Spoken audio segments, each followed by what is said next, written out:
오늘 그녀는 평범한 삶을 비범하게 만들었다. 책 63페이지 살펴보겠습니다.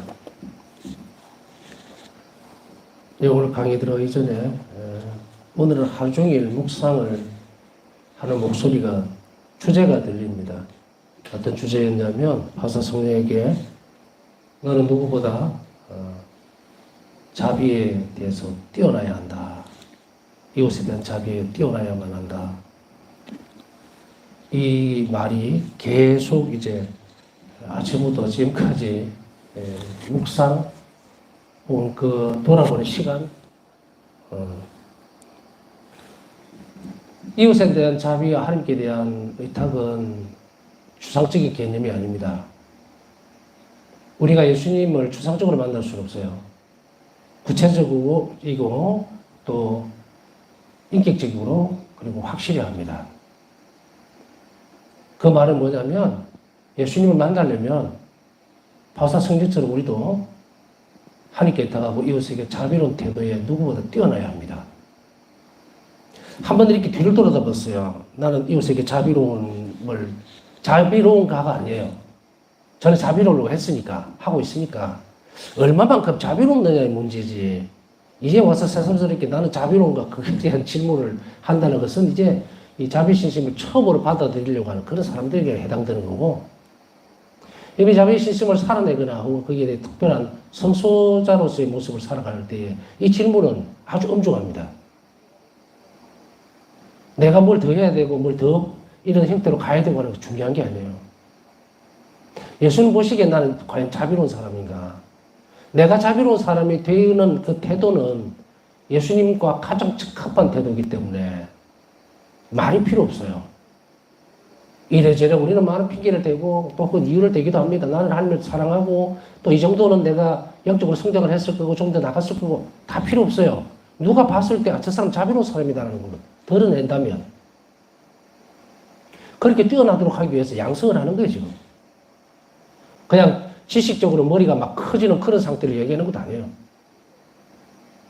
지적으로 아무리 많이 본다 한들 하나도 실천 안 하고 말로만 하고 있으면 그 사람들은 뭐라 그럽니까? 꼰대라 그런다, 꼰대. 응? 입만 살아갖고 움직이는 사람. 그런 사람들 필요 없거든요, 사실은. 필요 없다는 말은 달리 이해할 필요 해서는 안 돼요. 이 자비신심을 살아가려고 하는 사람들에게 대한 거예요. 자비신심을 살아낸다는 것은 자비신심, 하나님 자비를 믿는다라는 거하고는 전혀 다른 문제입니다. 믿는 정도와 단계가 달라요. 나는 자비신심을 살아갈 것이고 내 삶이 그럴 것이다라고 하는 것은 성수입니다. 그거는 바로 좀 더 높은 단계에서 예수님과 결합하고 싶어하는 영적 이끌림이에요. 하나님 초대고. 그렇게 살아내려면 수도 없이 우리는 우리 자신들에게 나는 과연 자비로운가에 대해서 반문하고 실수한 것이 있고 부족한 것이 있으면 채워나가야 돼요. 내 주변에 내 앞에 있는 사람들에게 내 뒤에 있는 사람들에게 우리 주변에 또 더 멀리 이제 저것이 점점 커지면 연옥 영혼들 잃어버린 그런 영혼들 죄인들 회개를 위해서까지 가게 되겠죠. 근데 우리가 끊임없이 그런 성찰 없이 하루의 삶을 마감하고 또 살아내고 하면 켜켜이 쌓여요. 먼지 같은 게. 그럴 때 예수님 우리에게 그 부분에 대해서 분명하게 얘기를 합니다. 너는 오늘 자비로웠는가? 내 이웃에게, 형제에게, 네 가까이 사람에게 자비로웠는가? 만일에 자비롭지 못했다면 그 이유는 무엇인가? 의탁의 태도가 부족해서 오는 거예요. 우리가 이웃에게 넉넉하게 자비로워지려면 내 자신이 없어야 돼요. 무슨 말이냐? 나는 근심과 걱정거리가 없을 때에 통로 역할을 할 수 있어요. 그러면은 어떻게 사람이 살면서 온전하게 자신의 어떤 십자가나 혹은 고통이나 이런 어려움들 그런 것들을 안 가지고 고민거리를 안 가지고 살 수 있겠습니까? 라고 할 수 있겠죠. 할 수 있어요. 의탁의 태도가 완전해지면 됩니다. 우리가 근심, 걱정거리 모든 것들이 하나님 손에 맡겨져 있다고 믿는다면 나를 파괴할 수 있는 요소는 아무것도 없어요. 베푸는 것 외에는 그 즐거움 외에는 그 기쁨 외에는 아무것도 없게 되죠. 이제 우리 조금 있으면은 이제 자비신심의 형태에서 이제 양식에서 드러나는 자비 상고에 대해서도 우리가 살펴보게 될 건데 공부를 하게 될 건데 예수님 저는 당신께 의탁합니다. 여기서 분명해서 전언이에요. 내가 의탁한다고, 내가. 예수님은 저 글귀가, 저 문구가 우리가 오늘 이웃에게 얼마나 자비로웠는가에 대한 것을 상기시킬 뿐 아니라 하나님께 나는 얼마나 의탁했는가를 상기시켜주는 가장 중요한 요소다. 저 상권에서 드러난 요소예요. 이것이 그릇이에요, 그릇. 내가 상권 앞에 서 있으면서 상권이 100만 원짜리, 1000만 원짜리, 1억짜리면 뭐 할 거예요? 아무 소용이 없어요.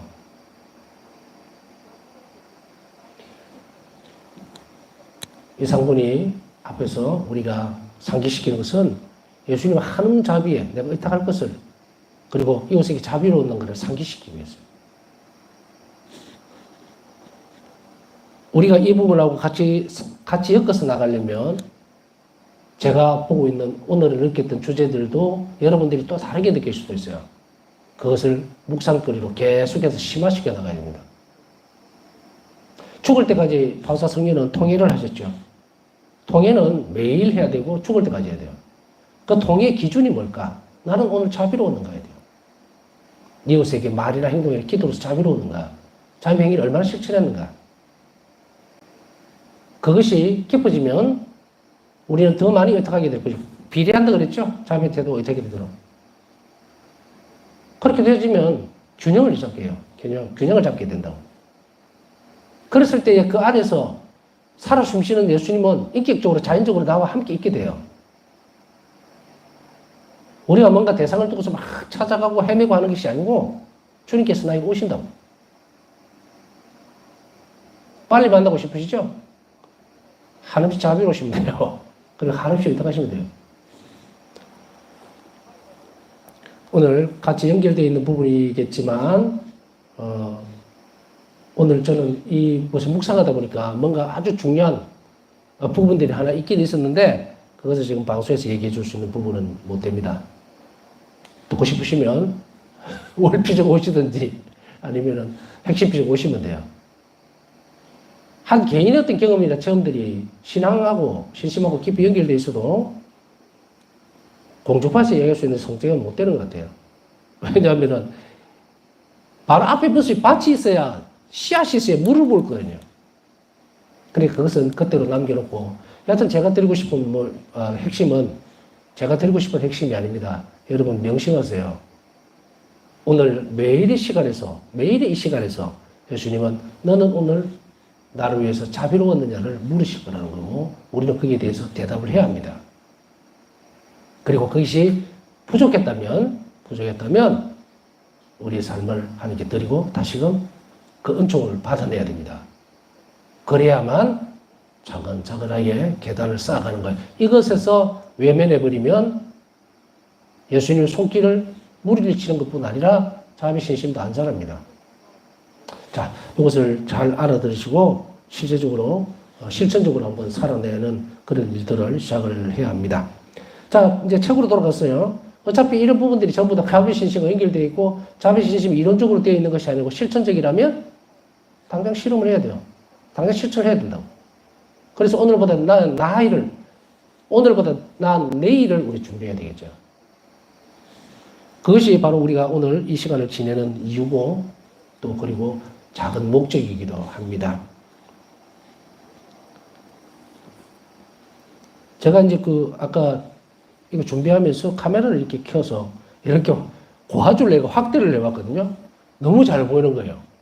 큰일 났다. 야, 이거, 뭔가 좀, 머리도 한번 더 보고 나와야지. 요즘 너무 성능이 좋아가지고, 어쨌든, 제가 걱정하는 것은 뭐냐면, 여기가 좀 약간 어두운 기가 있어서, 그래서 사람이 얼굴만 봐야 되잖아요. 잘생겼든 못생겼든.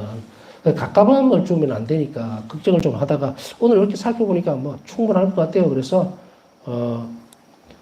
왜냐면 사람 얼굴이 보여야 제가 말이 좀 빠르죠. 이거는 그냥 습관이기도 하고, 많은 거를 빨리 가르쳐 주고 싶어 하는 욕심도 있어서 그래요. 천천히 하다 보면, 그래, 너무 오랫동안 살아오다 보니까 잊어버려요.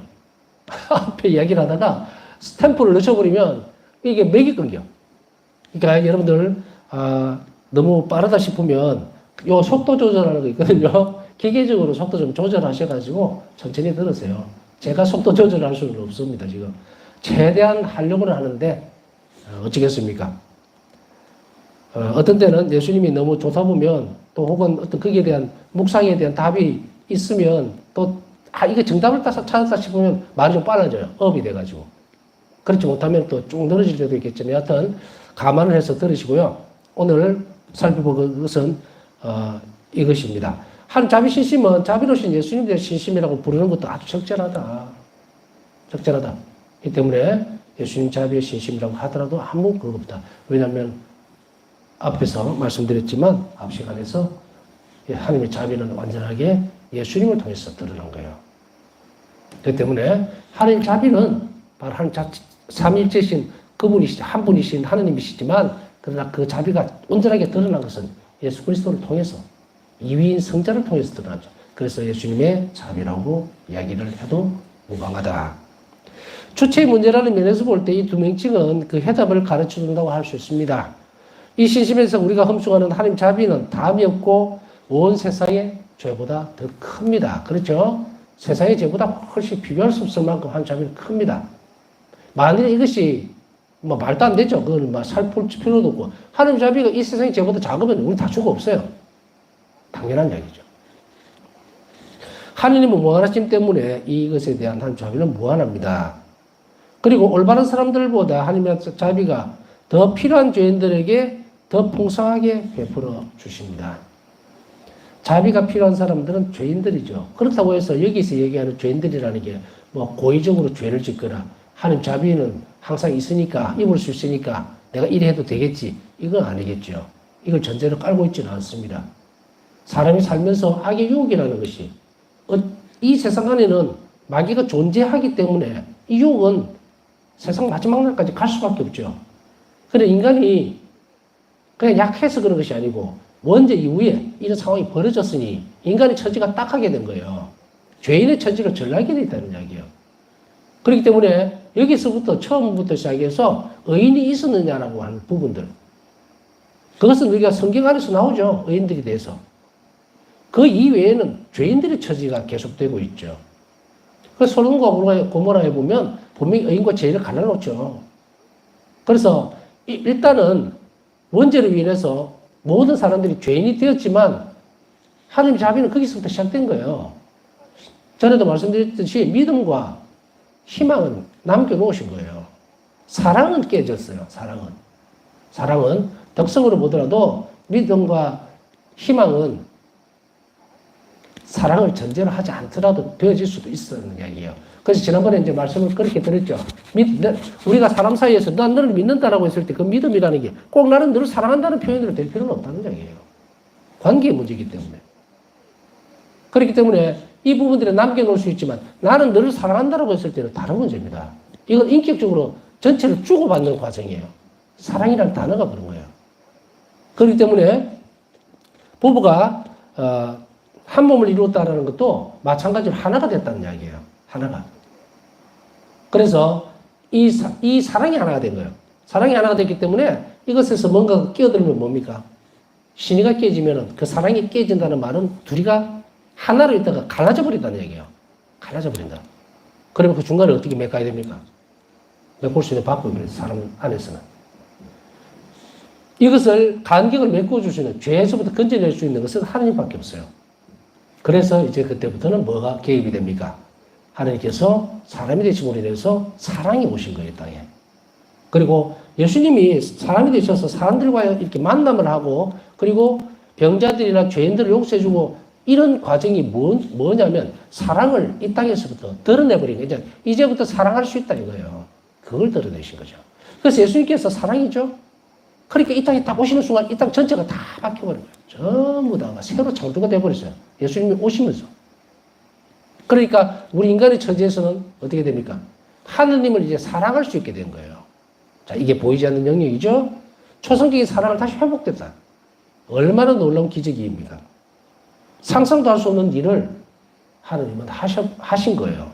그래서 전에 말씀드렸듯이 우리가 창조, 하느님의 탄생, 예수님의 말씀이 사람이 되심, 그 다음에 세상 종말, 부활과 성천, 그 다음에 세상 종말, 이 간격을 다 잘 묵상하고 항상 들여다봐야 돼요. 들여다본다는 의미 아시겠죠? 그렇게 함으로 인해서 우리 신앙적인 부분들이 자꾸 자랄 수 있도록 만들어 놔야 됩니다. 그러니까 창조에 대한 부분들을 확실하게, 그리고 종말에 대한 부분을 확실하게 이 두 개의 기둥을 딱 잡고 있으면은 중간에 뭐로만 끈이 연결되어 있습니까? 자비와 의탁으로만 연결되는 거예요. 이 선에 못 쓰면은 창조도 종말도 없어요. 창조도 종말도 없다는 말은 그거 자체가 없어진다는 이야기가 아니고 개인의 역사에서 그래 되는 거예요. 창조를 믿지 않으니 종말에 가서는 뭐가 됩니까? 이 사람들의 마지막 생명에 대해서 보장할 수 없다는 이야기, 그런 뜻이에요. 그러니까 창조에 대한 부분들을 확실하게 하는 것은 얼마나 중요한 일인가. 그래서 전에 말씀드렸죠. 창조란 내가 태어난 삶의 목적, 그것은 내가 왜 태어났을까? 그것은 행복해지기 위해서요. 그런데 나는 왜 이렇게 비참하고 복잡하고 힘든가? 원죄 때문이라고 얘기했잖아요. 원죄가 없어지고 세례를 받고 난 이후에 그럼 나는 어떻게 될 것인가? 그거는 이제 예수님 따라서 쭉 살면 돼요. 예수님 따라서 그냥 사는 게 아니에요. 예수님과 똑같이 살아내라. 어떻게? 자비롭게. 그러면 행복을 쭉. 그래서 우리가 마지막 영원한 생명으로 딱 들어가게 되면 그때서 내가 태어난 것이 이것에 들어가기 위한 거였구나 하고 너무도 기뻐할 영혼들이 있는 반면에 아무리 얘기를 해줘도 콧등으로 듣고 그냥 마음대로 살았던 사람은 이 마지막 지점에 딱 가서는 큰일 났어. 이제 이게 뒤로 돌아갈 수도 없고 앞으로 갈 수도 없는. 그때 어떻게 하실 거예요? 그때는 우리 본학심을 이랬는데 소신보 이래 얘기했는데 돌아갈 수 끝났어요. 게임 끝. 그렇게 되지 않으려면 지금부터 안심하고 그 길로 잘 가야 됩니다. 그리고 올바른 사람들보다 이렇게 자비가 더 필요한 사람들에게 더 큰 것을 주시기 위한 거다. 그리고 섞어 놓으면 안 돼요. 인간이 개인적으로 받을 수 있는 유혹이라든지 또 죄 결과물로 다가오는 것을 뭐 큰 희생으로 받아들인다? 그거는 있을 수 없는 문제예요. 그걸 통해서 하느님이 나에게 선한 걸 주시리라고 믿지 않는다면은 그것은 아무 쓸모없는 사랑으로 받아들이지 않는 십자가는 가치가 아무것도 없다고 그랬죠. 그 십자가 아니에요. 그냥 고통이야. 그러나 내가 이웃을 위해서든지 아니면 내 자신의 보석을 위해서든지 아니면 다른 사람들의 영적 선익을 위해서 내어놓는다면 하나님을 사랑하기 때문에 그것이 힘들어도 지고 가려고 한다면 그때는 뭐가 됩니까? 십자가가 되는 거예요. 그래서 예수님께서 우리에게 뭐라고 하십니까? 너희는 각자 짐은 너희 십자가를 지고 나를 따라오느라 그랬죠. 우리 십자가가 뭡니까? 살아내는 겁니다. 살아내는 거. 이왕 태어났으니 사는 게 아니고 살면서 내가 이 땅에 태어나면서 나는 행복해져야 되는데 악이 이 세상을 둘러싸고 있죠. 계속 그리 유혹하고 끌고 가려고 그러죠. 그래서 바울 사도 말씀처럼 투쟁을 해야 돼요. 싸움을 함으로 해서 내가 하나님 편에 설 때 그때 우리는 그 일을 뭐로 받아들이게 됩니까? 현세적인 모든 일들을 이제 자신의 십자가로 받아들이게 되는데 이때 비로소 예수님이 중심이 되기 때문에 그게 십자가예요. 그렇지 않으면 악이 주는 그냥 고통이에요. 아무 가치 없다. 그것을 착각하면서 엉뚱하게 나가면 안 됩니다. 하느님이 원하기나 바라지도 않으셨던 덕성에 푹 잠겨가지고 이게 십자가거니 생각하고 오류에 빠져있고 잘못된 길로 가고 올바른 영적 지도자들 여러분들 찾아서 잘 가셔야 됩니다. 엉뚱한 데 밟았다가는 터집니다. 잘못하면. 교회는 끊임없이 신자들의 선익을 위해서 주의를 주고 또 잘못된 신앙에 대해서 신심에 대해서 지적을 하고 하기는 하지만 그러나 이런 부분에 있어서도 우리에게 어려움이 있다면 잘 찾아서 올바른 길로 갈 수 있도록 노력을 하셔야 됩니다. 그 다음에 예수님께서는 영혼의 비참함이 클수록 내 자비에 더 큰 권리가 있다. 일기 1182번라고 파우스타스에게 말씀하셨다. 영혼의 비참함이 클수록 내 자비에 더 큰 권리가 있다는 것은 자비를 더 입을 수 있다는 이야기예요. 그러나 먼저 선행해서 봐야 되는 것은 뭡니까?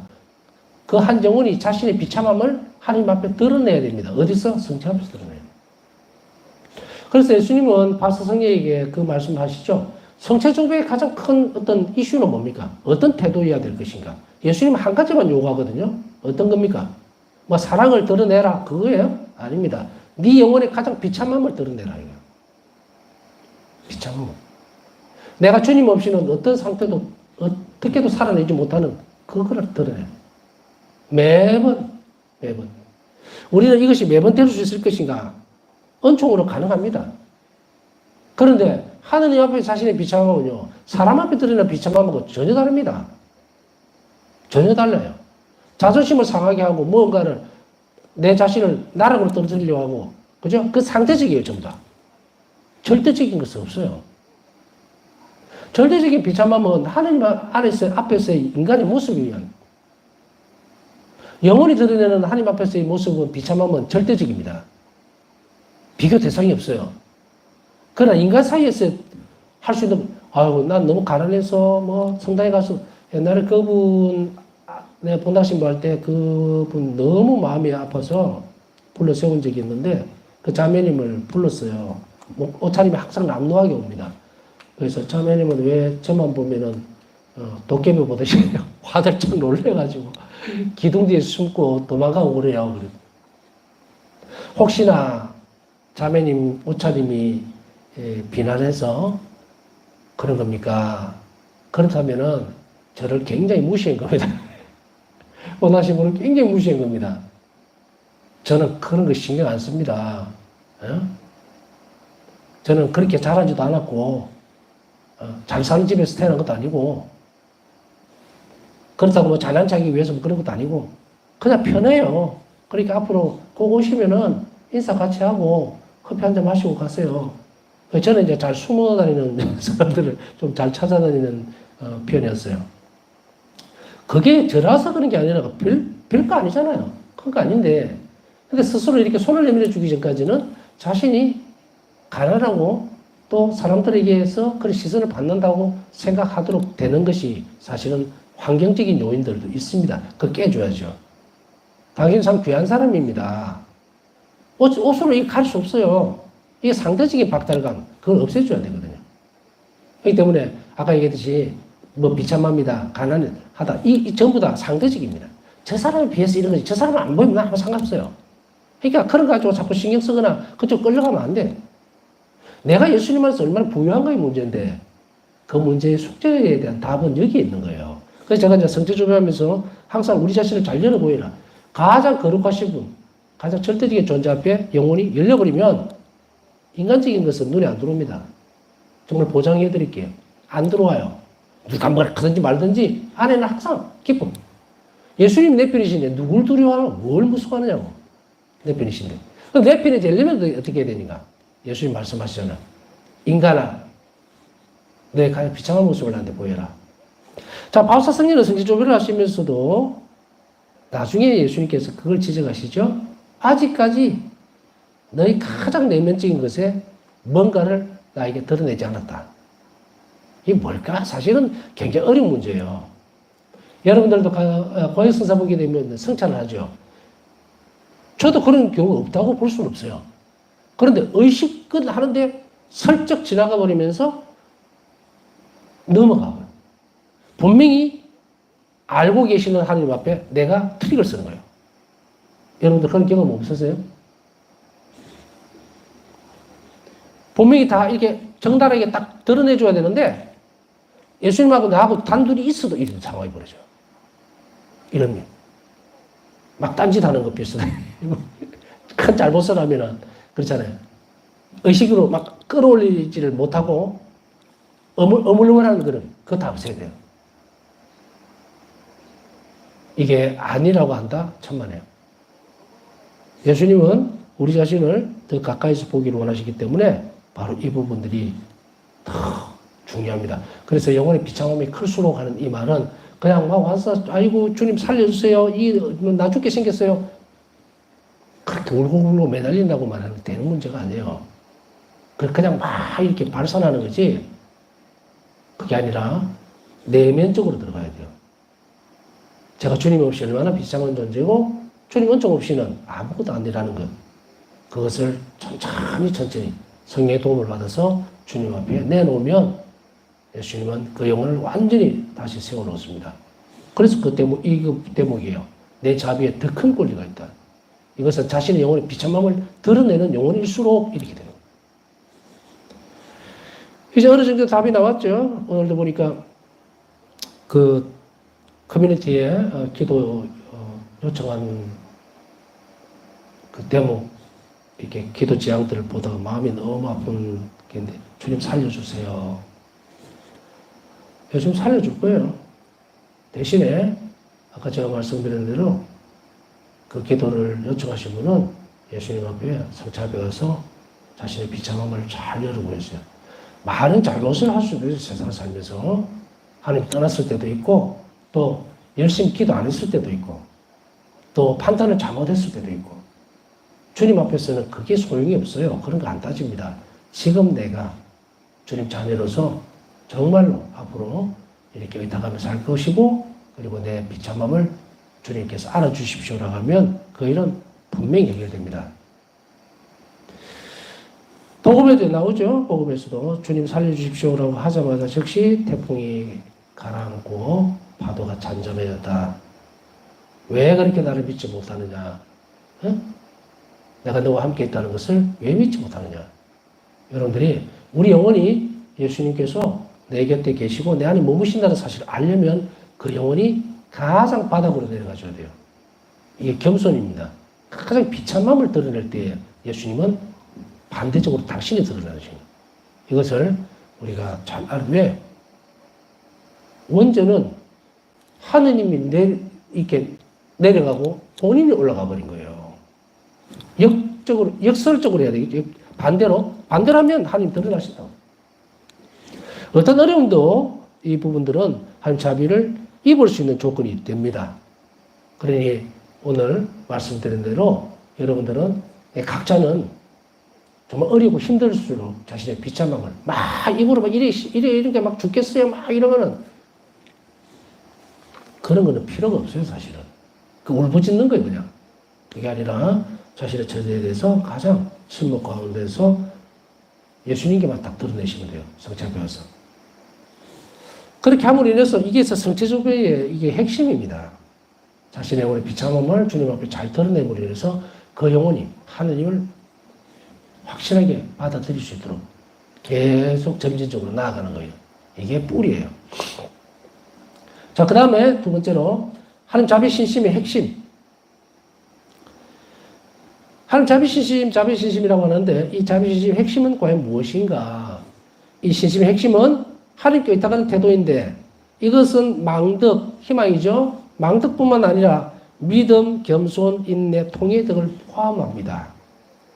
그래서 이 부분은 신망의 삼덕뿐 아니고 바로 겸손이라든지 인내라든지 통의 덕을 다 포함해서 이 특성들이 어우러져서 드러내는 태도를 의탁이라고 그래요. 그러므로 의탁의 태도는 루지 신부 누구신지 말씀드렸죠. 루지 신부의 설명처럼 하느님의 선하심에 대한 하나님 선성입니다. 아버지 선성에 대한 첫째로 자발적이어야 돼요. 스스로 움직여야 돼요. 그 다음 두 번째로 겸손하고 그리고 흔들림이 없는 믿음으로 고취된 기대다. 의탁의 태도는 이렇게 자발적이고 겸손하고 흔들림이 없는 믿음으로 고취된 기대.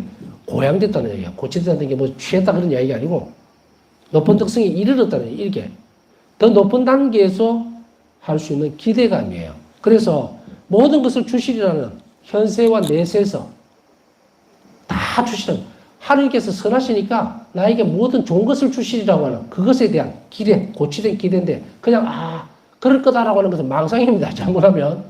그게 아니고 자발적이고 겸손하고 그리고 흔들림이 없으면서도 동시에 이 특성이 어우러져 드러나는 태도이기 때문에 다양한 태도가 하나로 드러나는 것이 의탁이에요. 그러나 그 핵심적인 부분은 뭐냐면 바로 아버지의 선하심에 대한 것. 하나님의 선하심에 대한 의탁입니다. 그런 기대, 고취된 기대라고 얘기했죠.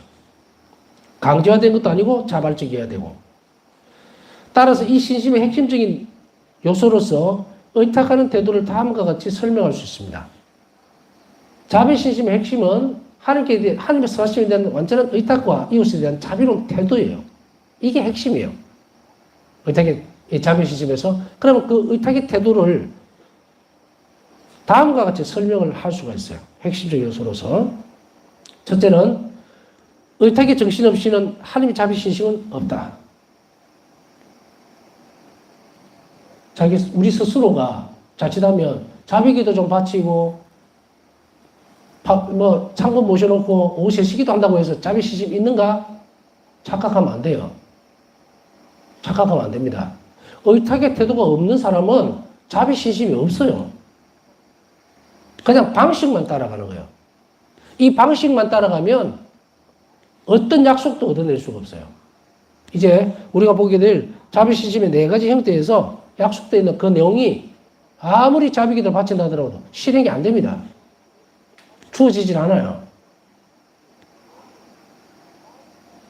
열심히 한다고 되는 게 아닙니다. 의탁은 한 자비의 셈에서 은총을 길어 올리는 그릇입니다. 이 그릇이 없이는 아무것도 못 받아가요. 아무것도. 내가 했으니까 하나님께 주시지 않겠느냐. 글쎄 그 위에 예수님께서 약속하셨던 그 은총들 외에 다른 무엇가 있는지는 저는 모릅니다. 그러나 적어도 하나님이 약속했던 예수님께서 약속하셨던 각 부분의 양식에서 약속되어 있는 그것들을 다 거기에 약속되어 있는 내용의 은총을 내가 받으려면 반드시 아무런 제약 없어요. 어린아이도 마찬가지고 나이 드신 분도 마찬가지예요. 모두가 이것을 얻으려면 반드시 의탁하는 태도가 있어야 합니다. 이것이 없이는 아무것도 받아가지 못한다. 의탁의 정신 없이는 하나님 자비시심은 없다는 말이 그 말입니다. 이제 이거 나중에 이제 의탁에 대해서 말씀을 또 계속해서 반복해서 나올 거예요. 예수님은 이 부분에 있어서 심지어는 자비 축일에서 오는 은총도 죄아벌의 완전한 용서도 마찬가지로 기본적으로 의탁의 태도와 자비의 태도가 있는 사람에 대해서 얘기를 하고 있어요. 이게 신심의 기초적인 것을 가지고 있는 사람이 이것을 해야 된다 하고 분명하게 얘기를 하고 있습니다. 이만큼 의탁의 태도가 없이는 자비 신심도 없을 뿐더러 거기에 대한 은총도 받을 수가 없다. 그릇이라는 이야기가 그 말입니다. 저는 이제 비유로 표현을 할 때, 자, 은총이라는 것은 이제 물로 비유를 하면, 이제 예수님이 이렇게 주시잖아요?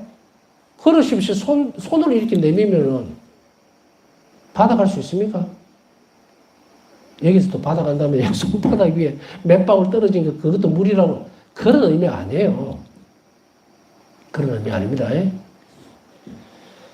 아무것도 받아갈 수가 없다라고 하는 거예요. 여기서 이제 한 번 더 강조하지만, 아무것도라는 이것 안에는 예수님께서 자비의 의탁의 태도와 자비의 태도를 가진 사람들이, 자비심을 가지고 있죠? 그 사람들이 받을 수 있는 은총에 대해서 얘기를 하는 거예요. 이 은총은 받아갈 수가 없다. 다른 은총은 모르겠습니다. 적어도. 그것까지는 모르겠고, 적어도 여기에서 예수님이 약속해내는 그 내용은 절대로 가져갈 수가 없다라는 거예요. 하나님 자비를 흠숭하는 우선적이고 기본적인 표현이 의탁하는 태도이기 때문입니다. 내가 하나님 자비를 흠숭한다라고 하면 그 기본적인 태도가 바로 의탁한 태도이기 때문에, 그래서 바로 의탁하는 태도가 가장 중요하면서도 그릇이 될 수밖에 없다. 그래서 예수님은 자비의 상본에서도 의탁의 그릇을 하나 주는데, 그래서 바로 이 상본을 얘기하는 거죠. 그러면서 이 의탁의 태도, 이것이 바로 그 그릇을 형성하는 거예요. 그래서 여러분들이 이 부분들을 잘 살펴보고 이제 의탁하는 태도가 나는 있는가, 그리고 이 의탁은 도대체 뭔가, 그것에 대한 설명들을 뒤로 가면서 차근차근 할 겁니다. 하는데 우리가 알아들을 수 있는 영역 내에서 그 부분들을 잘 알아듣고, 의탁도 뭐다? 실천입니다. 작은 것이라도 나에게 주어져 있는 것들을 하나님께서 원하시지 않는다면 일어나지 않는다는 그런 뿌리 깊은 신심, 신앙 안에서의 출발, 사랑, 그것으로 이것을 받아들일 때 그때 의탁할 텐데요. 오늘도 기도 청하신 분들이 많습니다. 원의가 한 자비 안에서 잘 이루어질 수 있도록 함께 기도해 주시기 바랍니다.